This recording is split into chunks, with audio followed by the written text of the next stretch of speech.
Non é a primeira vez que falamos sobre a doazón de órganos e a concienciación social alrededor deste aspecto.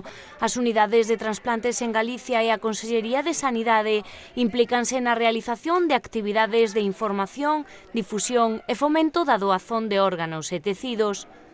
Hoxe mesmo, o Sergas e a Universidade de Vigo asinaron un convenio con este obxectivo, pero moi preto de nós tamén existen accións encamiñadas a aumentar a cifra de doadores. Os centros educativos Baldo, Asma e Lama das Quendas son puntos de actividade destas campañas.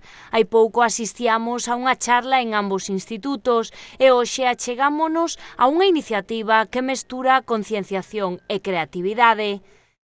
Baixo o nome Salvavidas, esta campaña nos centros rematou no Lama das Quendas coa elaboración dunha curtametraxe a que corresponden as imaxes que ven nas súas pantallas.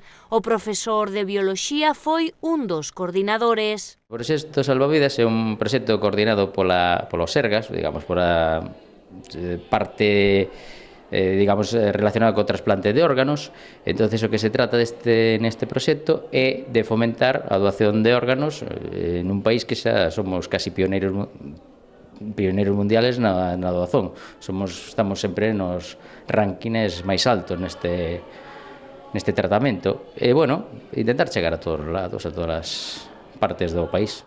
No instituto participaron os alumnos de terceiro e cuarto da ESO e os de primeiro de bacharelato. Ademais das conferencias, houbo experiencias máis activas. Fixemos unha serie de murais, incluso tuvemos unha entrevista con unha rapaza que está no proxecto de Drone Life, que está en este momento, creo que en Qatar ou Bahrein, non recordo en este momento, que unha delas é de Chantada, está nese proxecto, que é premiado. E logo tamén apareceu o concurso de curtametraxe sobre a doación de órganos. Os coordinadores do Plan Proxecta recibiron a curta e dende o centro educativo quedaron satisfeitos con este traballo. Atrevéronse cun tema polémico, pero non por iso irrelevante. Tratamos un tema un pelín polémico, digamos, realista, porque o tema é sobre tráfico de órganos, que está en este momento de actualidade. Incluso a semana pasada houve unha noticia que aquí en España intentaron comprar un reel por 6.000 euros. Un tema delicado, digámoslo así. Delicado, pero que está aí. Que está aí e que queríamos concienciar un pouco de que isto pode ocurrir e intentar a única vía que nos llevemos é a solidaridade entre a xente, non entrar neste comercio. Eu creo que a vida humana vale máis que todos os cartos do mundo. Aprendimos moito. Eu creo que os rapaces non só aprenderon moito sobre a doazón, sino sobre como se fai unha curta, un pouco do cine. Lles sirve bastante de aprendizaxe. E para nós tamén, evidentemente. Todos colaboraron, tamén os profesores como guionistas, cámaras e incluso actores, pero a idea partiu dun alumno de primeiro de bacharelato, Iván Quintana, que nos demostrou que os rapaces tamén están informados e máis despois destas campañas. Isto foi un día que chegou o noso profesor á clase e contónos, que hai un concurso de curtametraxes para os Sergas, para concienciar a xente sobre os trasplantes, queredes facer un? Bueno, pois, nós dixemos que sí, encantados. El comentounos un pouco que ti foras, o ideario, o conductor, non sei se do guión. A idea original foi miña. De que vai a curta?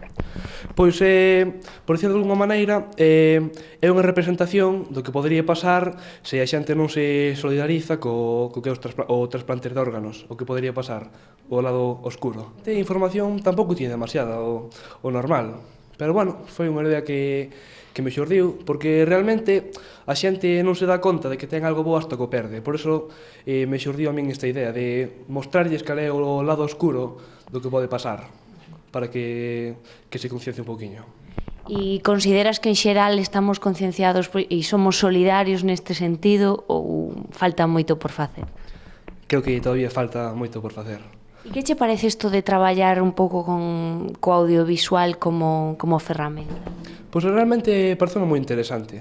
Eu, polo menos, nunca fixera unha grabación dese calibre e parece unha experiencia moi bonita, moi interesante. Sobre todo o proceso de grabación foi bastante largo, moi costoso. A ver, tampouco non estuvemos demasiados días seguidos, pero os días que estuvemos foi bastante largo. Sí, bastante traballo. Pensabas que era así ou que daba menos traballo? Quizás que pensaba que daba un poquinho menos de traballo. Este é un anaco da pequena obra cinematográfica que poderán ver completa o remate deste Telenovas. A idea é que sirva para continuar a mellorar datos. Dende que se puxeron en marcha en Galicia os programas de trasplantes, xa se realizaron máis de 6.700, incluindo renais, hepáticos, cardíacos, pulmonares e pancreáticos.